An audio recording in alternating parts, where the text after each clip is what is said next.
The idea here is that women who are conditioned to be quote unquote good, it is only if they love their partner and that they are ideologically pardoned for sexual activity, right? So here we have a connection between romantic conceptions of love, what it means to be a good woman, and what is seen as permissible sexual actions engaged upon by men and women, right? So this goes to a very clear double standard that we have, right? So if unmarried men and women engage in sexual acts together, even if consensually, right, we often are very familiar with the fact that the woman will be most likely labeled a slut or a whore or any number of, quote unquote, bad things, while the man, if not completely ignored in his participation in that activity, it might actually be celebrated, right, as someone who, is this Lothario who is capable of, gaining the attraction of many women, right? So completely opposite reactions for the same types of activity,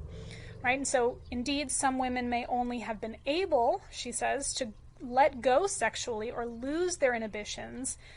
in what we term a positive, right, traditional romantic situation, right? So the idea is that there's pressure on women, right, to confine themselves or to conceal their quote unquote virtue in this way and to reserve it for only the right circumstances.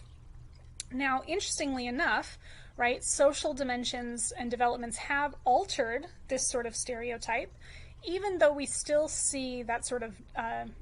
double standard applied to men's and women's sexual activity. There's a flip side to this now, where because of the sort of greater social acceptance of maybe casual sex, right? Especially as we see the proliferation of dating apps and things like this,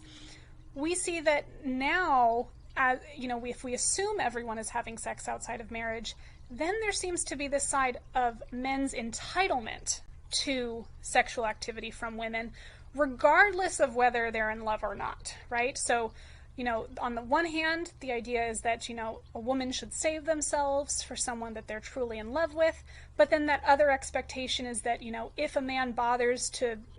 be a gentleman or take them out to dinner, right, that somehow makes them entitled to sexual pleasure, right, that the woman is supposed to give them, right? So again, we see these double-edged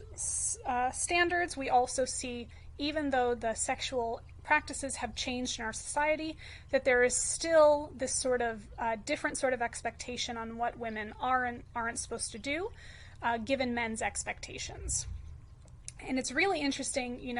as we see this in terms of what women actually find themselves in a position to say no to, right? So another component of this is the idea that women have been so socialized to feel responsible for the emotional and psychological well-being of others that they're made to feel bad if they want to say no, right? So sometimes they might consent not because they want to have sexual acts with that person, but because they feel obligated to, or they're afraid of the ramifications of saying no, right? And I know that probably every woman can think of at least one experience where they've engaged in some sort of intimate action where they maybe